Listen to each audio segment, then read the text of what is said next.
Good afternoon, everybody. We will give everyone just a few more minutes to jump in from the waiting room, and then we'll get started momentarily.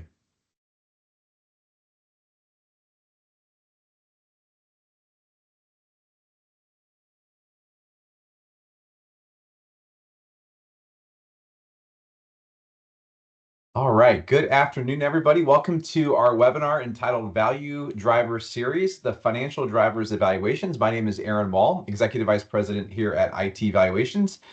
Joined today by Greg Northrup, our Director of Tax and Finance, a familiar face on these webinars, and also a special guest, Brandy Bonds, which we'll get to hear from a little bit later. Greg and Brandy, thanks so much for making some time this afternoon. Absolutely. Thank you. For those of you who've attended before, you know we like to give away a $25 Amazon gift card if you are the first person to correctly answer our trivia question. And we try to make our trivia questions unique and special to the person maybe who's joining us as our special guest. To rewind, just in case you may have forgotten, last month we asked Greg about who was, I think it was like the first day of March Madness. We said, Greg, who's going to win the NCAA men's tournament? And Greg confidently told us that St. John's was going to win. And if you're like, hey, were they even in the tournament? They were. It was really brief. I mean, it was a short moment or two. So Greg was able to expose how much, or maybe how little he knows about college basketball. So we didn't want to put the pressure on Brandy to predict the outcome of something. We wanted to make it a little bit more personal. So the trivia question today, and if you're the first person to put this in the chat, then you actually will win the $25 Amazon gift card, is what sport is Brandy most known for participating in? I'm going to give just one hint. It's not rugby. Some people were, I think, were thinking about typing rugby. That's not the case, but drop that in the chat. And if you're right, we'll send you a $25 gift card after the webinar is over this afternoon. A couple of quick housekeeping items for today. For those of you who are members of Evolve or will be at the IT Nation Grow event next month in Chicago, would challenge you to reach out to us. Greg Northrup on this webinar and Reed Warren, our CEO, will both be in Chicago in just a few weeks. We'd love to connect with you while we're there, have a drink together, maybe break bread together. And Brandy and her team from Next Level Now will be there as well. So would love to have you guys reach out and connect on those dates. Upcoming webinars. We've got a slew of webinars coming. There's actually 4 over the next 2 months. I put 3 on the slide here. Avoiding the tax surprise. That's actually next week. Greg, do you want to give a little preview of what that might be about on avoiding the tax surprise? Yeah, this past tax season, we had a number of companies that didn't have the cleanest financial statements, I would say. That all of a sudden, as we started cleaning things up, it created a surprise tax liability that they're like, no, I didn't make that much money. And it's all because of they didn't have financial statements that were really in good condition for them to really predict or project their liability ahead of time. So we actually have a guest joining us, Becky Brown from Stride Tax and Accounting Services. Her and I are going to sit down and talk about what are different ways that you can get your books in order and in line so that you can be prepared to make those decisions like throughout the year, and you can avoid that April surprise because you can actually come in to the spring with your eyes wide open. Looking forward to that. That's next week. So we'd love to have you join us there. Also, another tax topic in May, which is keeping taxes top of mind, not just around tax season, but really in the off season as well. And so Greg will be hosting that one as well. And then we have another webinar as part of our Value Drivers series. Today we're talking about the financial drivers of value, but in May we're going to talk about the growth and marketing drivers of value. And Robin Robbins from TMT will be with us on May 29th. So excited about the content we have coming up. Those webinars are always free and they're available 24/7 on our YouTube channel from our website. All right, for those of you who may not be familiar with iTValuations, we are a business transformation solution company that happens to do valuations, buy-side, sell-side representation, mergers, and we have a tax arm of our company, a CPA firm as well, called IT Tax Advisors. And then later this fall, we'll be launching the Value Creation Academy. More information coming on that. But if you have any questions or would like to discuss these things in more detail, happy to have a conversation with you.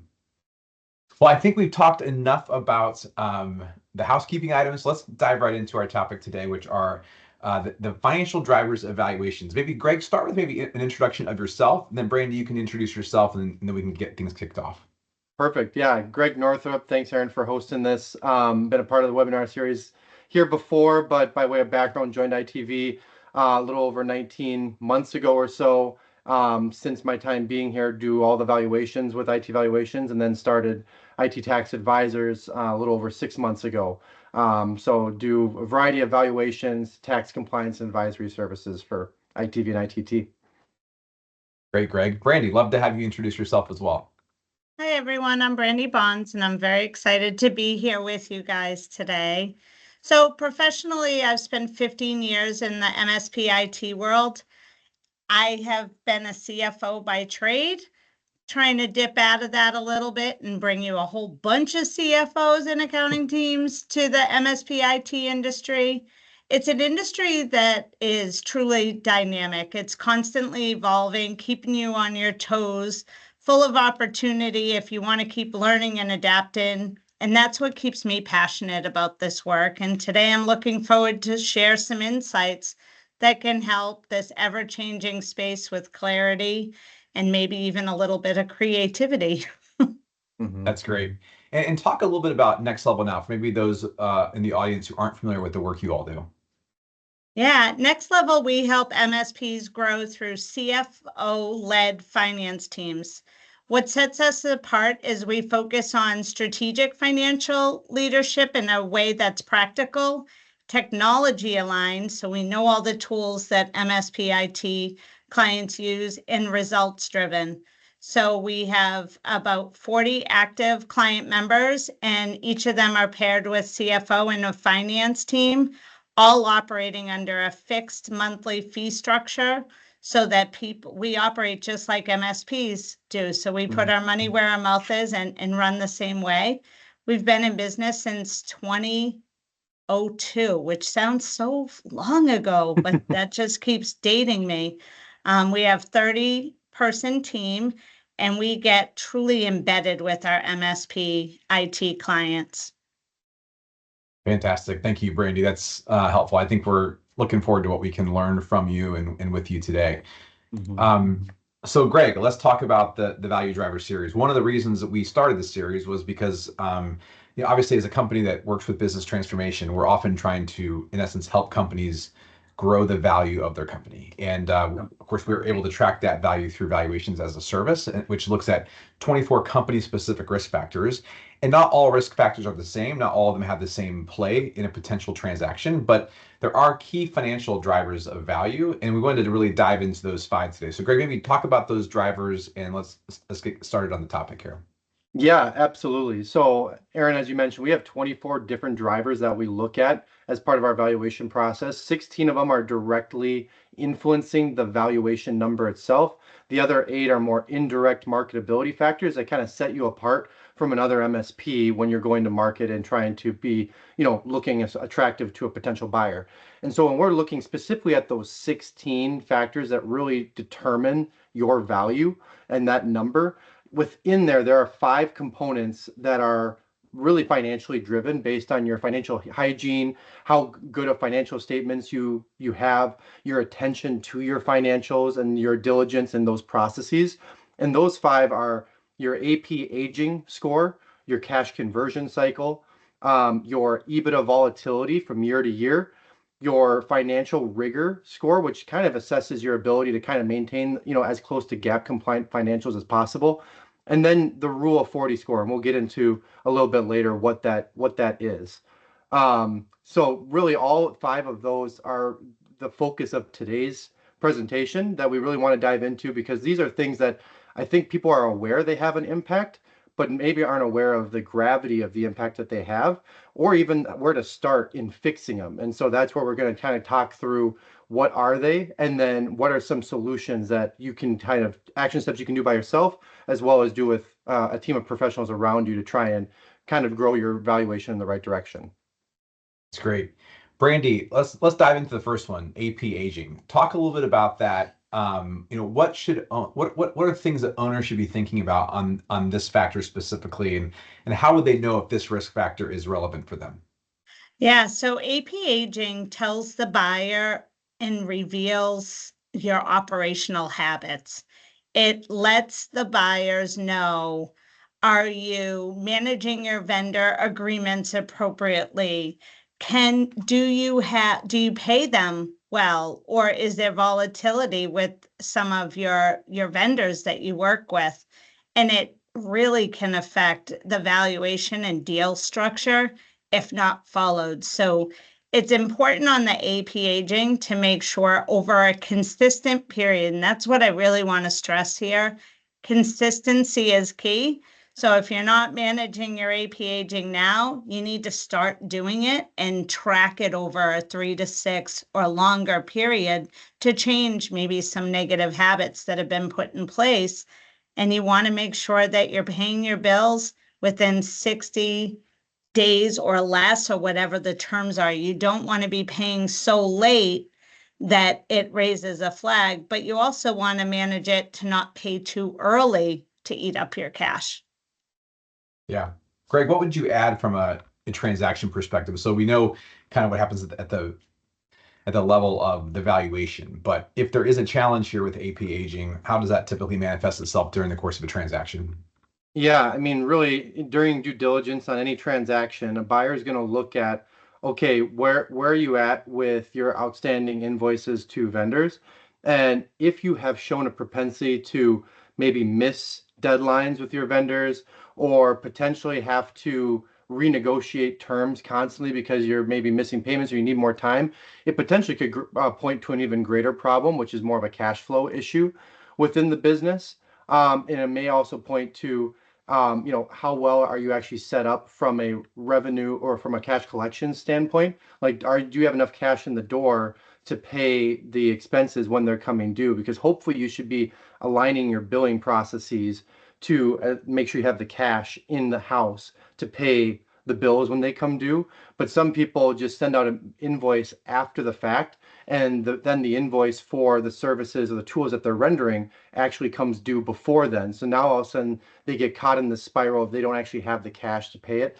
And so some of those just operational immaturity things would then kind of reveal themselves during due diligence if this score were not very high.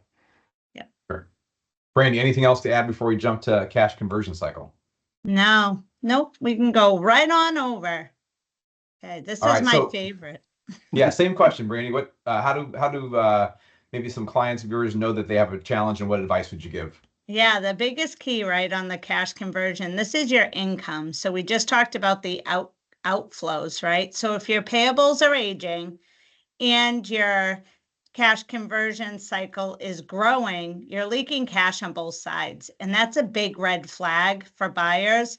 But if you manage them both together in a proactive way, you won't just mitigate risk, you'll also increase your value, right? Because what you want to be doing is setting up some sort of matching of when you're going to be paying out. So that's setting with your vendors when bills should be paid with the timing of when you're going to receive money. And if you set that up on a match, maybe you're collecting money in 35 days, then you want to pay that money out in 45 days. But you must get those terms set up with your vendors and hold your customers to task to that. And if you do that in a strategic way, you've just increased your value a ton just by being able to do that. Greg, you see, for every client on VAS, they get a score for these different factors, and associated with that score is what value increase they might see if these two factors were addressed in a top quartile way. Yep. Walk through what addressing this could actually do from a valuation perspective. How much value could you drive by addressing these two factors? Yeah, when you're looking at AP, well, the cash conversion cycle is really your AP aging plus your AR aging. So it's looking at those two components because cash conversion cycle goes up in total number of days as AP or AR aging is higher, and then it comes down in number of days as your AP aging score is lower because you're actually paying your payables on a fast or actually on higher because you're paying your payables on a longer process. Now, when we're looking at that score, companies that have really good like financial hygiene typically are collecting on their receivables no longer than 30 days, but really trying to shoot for more of a 15-day net receivable turnaround timeline. And so when you're collecting your receivables in net 15, well, then maybe if you're billing on the 15th of the month ahead of the month of service, you potentially are fully collected by the time you actually, do and provide services for that upcoming month. Which then from a cash flow perspective, usually then the vendor agreements and payables that you're receiving for that month's worth of services are being issued to you in that month. So that means you typically then have the cash on hand to pay those expenses. You also have the cash on hand to pay the direct labor that is required to actually meet those, and deliver those services. When we look at the overarching value, neither one of these scores is really going to massively change your valuation, but it's the impact that these two scores have on everything else that then ultimately in turn fixes and results in a higher value. So when you have a higher and greater attention to detail on your AP aging and your AR aging, that typically means you have a greater attention to detail to your pricing. It means you typically have a greater attention to detail to your costs and your overall profitability. And as you're paying closer attention to those things, now you have higher margins. Now you have higher EBITDA. Now you have a higher rule of 40. Now you have an overall higher valuation because you're a better, more operationally mature company that looks attractive to regardless of whoever the buyer is versus only being attractive to one specific kind of buyer. So that's where this is kind of the starting point to, if you want to transform your financial statements, start here, because trying to tackle everything feels like a big mountain to do all at once. But if you start with AR and AP, it's amazing how the trickle effect that has on the rest of your financial statements. Yeah. Awesome. All right. So we've covered the first two. Greg, talk a little bit about the next two, financial rigor. I'll start there and then we'll go to EBITDA volatility. Yeah, as I was just saying, right, with the cash conversion cycle and how that has that trickle effect, it really then has a trickle effect on the company's financial rigor and their EBITDA volatility. So companies that do a really good job of focusing on their financials, they have really good financial discipline in place, they have processes in place, they potentially have either a person or a team dedicated to overseeing their financials and making sure that they are done properly and timely, and then the leadership team is able to make decisions from them, in real time. When you put all of that together, that typically results in higher financial rigor and overall lower EBITDA volatility, meaning your EBITDA basically stays at that 15 to 20% year over year. You don't have these big peaks and valleys from one year to the next, because you don't want to be operating your business just only on course correction, where all of a sudden when EBITDA drops to 5%, now I focus on EBITDA. You want to always be focusing on profitability. You always want to be making business decisions with profitability and growth in mind. And so really owners that grasp that mindset, we see higher scores in these two areas. And again, ultimately that results in a higher valuation. Brandy, warnings, maybe that the financial rigor and EBITDA volatility is a problem. What advice would you give your clients? Yeah, the key to financial rigor is accuracy, consistency, and preparedness, right?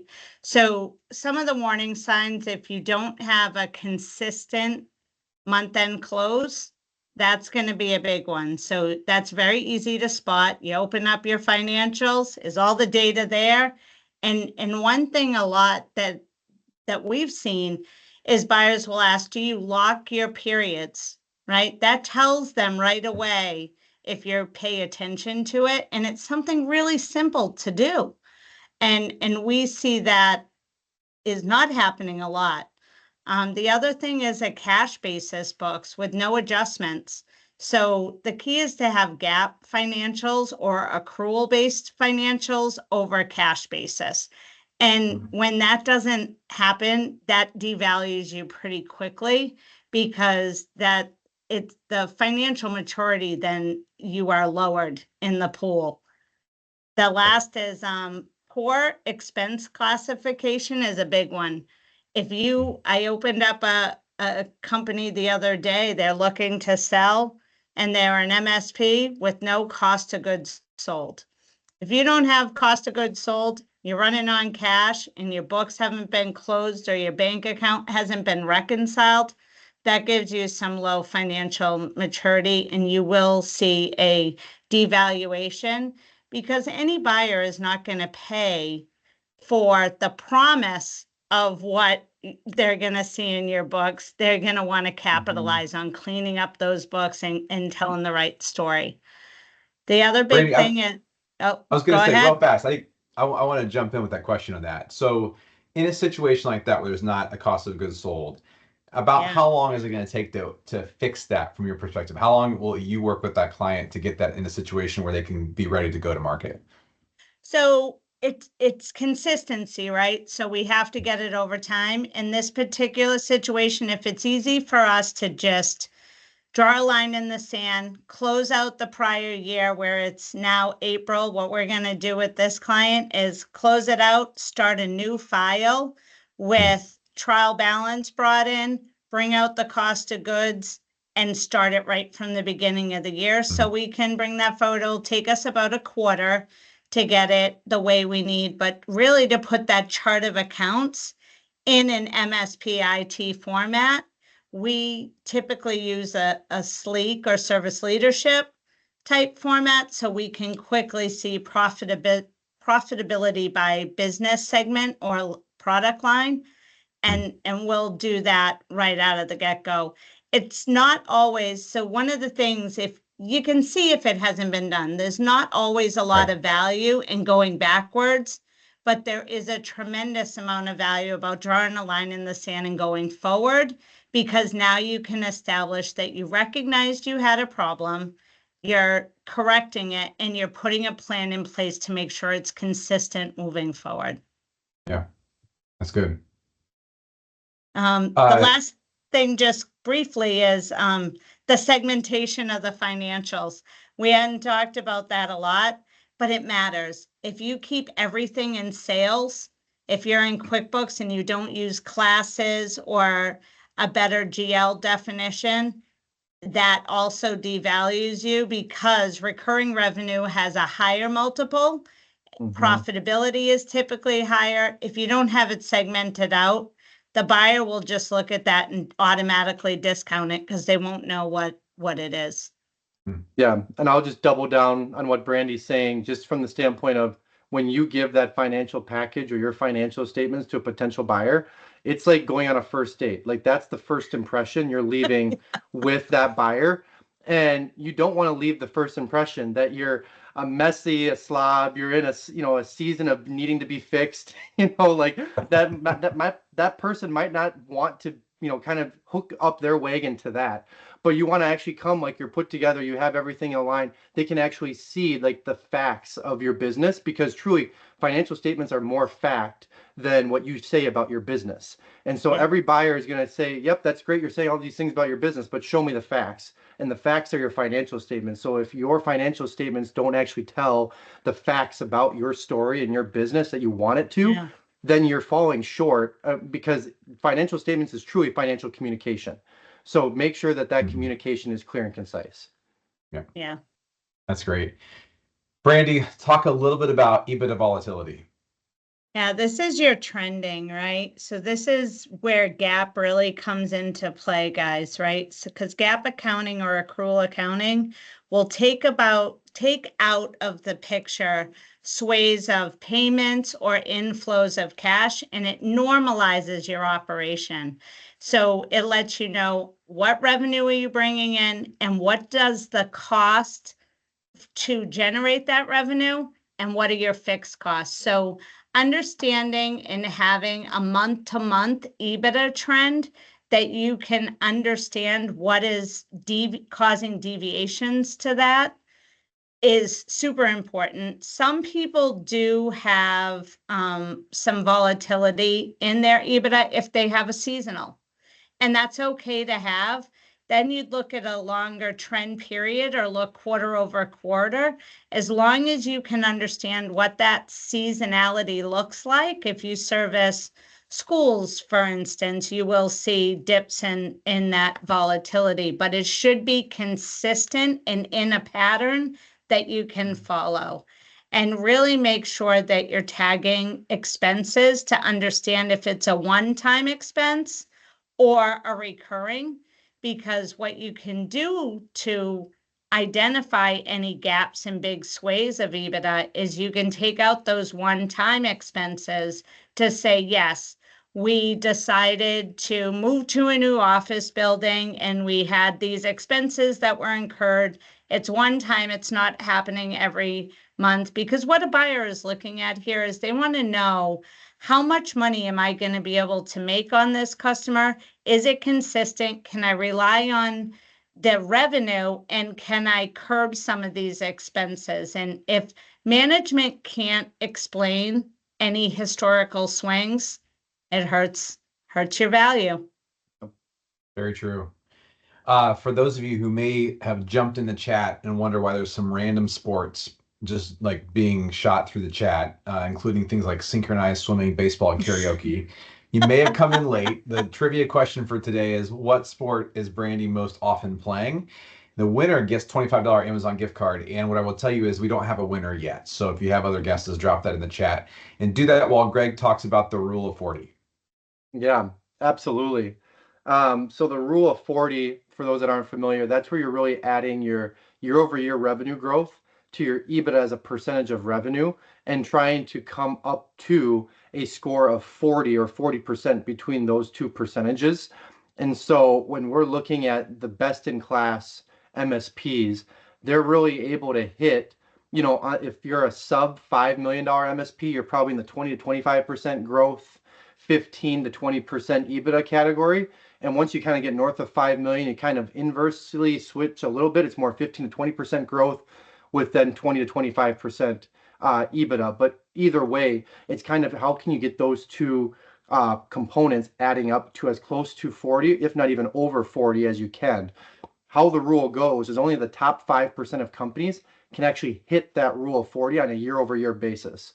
So when we're scoring the rule of 40 as part of our valuation process, we look back over the last 3 years and say, okay, on average, over the last 3 years, were you hitting this rule of 40 or not? Because that would be indicative of, do you have the capabilities of hitting it in the future? And when we could talk a lot on the revenue growth side of what influences that, but really when you think about profitability, that's the one that's more stable and a lot easier to replicate year over year than revenue growth, because revenue growth is this whole other animal that we'll get into even more with Robin Robbins in May when she comes and talks with us. But like, really, when we're looking at EBITDA, if you focus on your profitability, when you do some of the things that Brandy's talking about to have some of that financial transparency in your numbers, you're going to be able to find some things that's like, maybe I don't need that. And even if it's just 1 or 2 percentage points a year, well, you can go from 15 to 25% pretty quickly. And we have people that are on our app that are actually 35 to even 40% EBITDA companies. Now, they might need to reinvest to grow top line, and that's a conversation we have with them. But there is trying to find that right balance of how much reinvestment do you do to grow top line versus how do you actually just grow profitability. Yeah. Brandy, what would you add? I would add, this is where modeling can really come into play, because what we see a lot is companies growing at the top line at the true detriment of the bottom line. And that eats your cash and affects all the other multiples, which is great to have top line revenue growth, but we're all in business for that EBITDA, right? We don't go into business just to say we're a $10 million business. We go into business to say, yeah, we've had this much impact, but we also made a little money while doing it. Right. And the big key here is the rule of 40 is shorthand for operational maturity, right? Buyers want to see you can grow, but do it profitable. So I'm just piggybacking on that. And it's not, the fix is not just to cut expenses or add 50% of revenue and be losing money, because that's not really going to help. They want to see growth in revenue and growth in EBITDA. Yeah. Yeah. And I'll just add to that a definition I heard recently is the difference between a growing company and a scaling company. A growing company grows top line, but almost at the detriment of bottom line. Yes. A scaling company grows top line while also growing profitability, because for each incremental dollar of revenue, it actually costs less to deliver on that service. So therefore, they're growing both at the same time. That's great. Fantastic. Really good stuff, guys. Brandy, any comments on this slide? Yeah, I think if you are looking to sell your business, adding the Rule of 40 to your monthly financial package and just tracking that is important for you to be able to do and trend it, right? So if you start to see a dip, you can track this monthly without it affecting anything, but it will let you know that there's something going on in your business that you may want to pay attention to. Fantastic.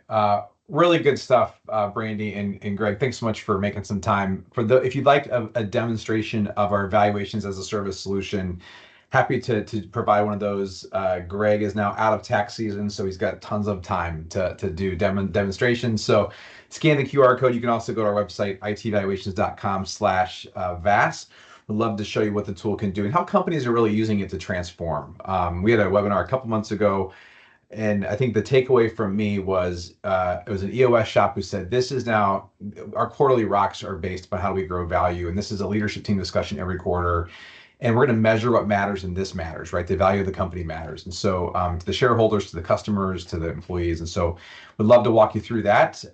Brandy, I'd love to hear more about what you offer here on this unbiased opinion of financial maturity. So what does a financial health assessment look like when Next Level now does it, and why should maybe a guest on our webinar today consider getting one done?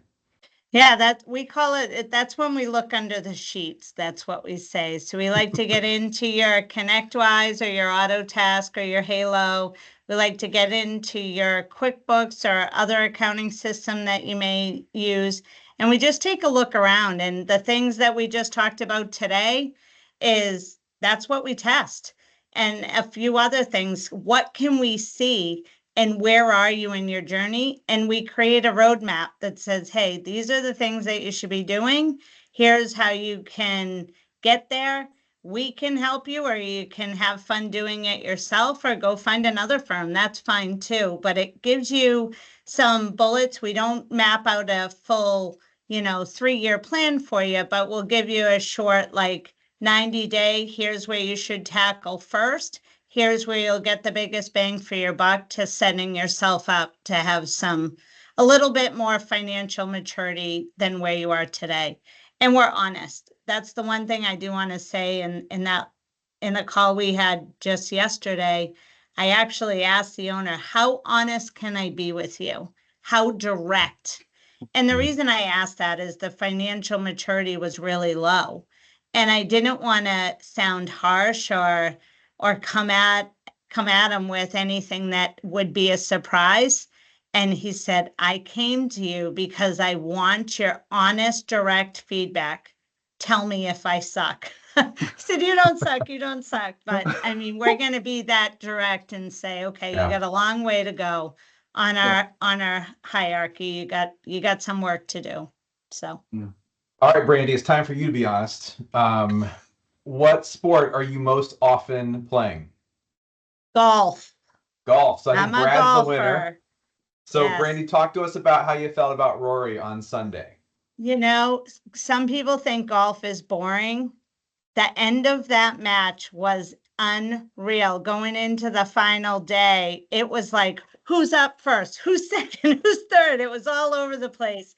And I mean, he almost lost it, but he came back. So it was pretty cool to see. And he's one of my favorites. He's a super, super nice guy. I got to meet him about 10 years ago. So he was a little younger in his sport then. And he was just a super gracious, nice man. So it was good to watch him win and come back and hold on to his title. Mm-hmm. Yeah, I gotta be honest. It was a little dusty in my house towards the end there. It was a pretty emotional there for sure. So I know. Greg, Brandy, thank you so much for your time. Thanks for all of you who joined us in the webinar today. Brad will be in touch with that Amazon gift card. iTvaluations.com/webinars. One next week, 2 more in May, 2 more in June. We'd love to have you join us. Thanks for making some time today, everybody. Take care. Awesome. Thank you. Thank you.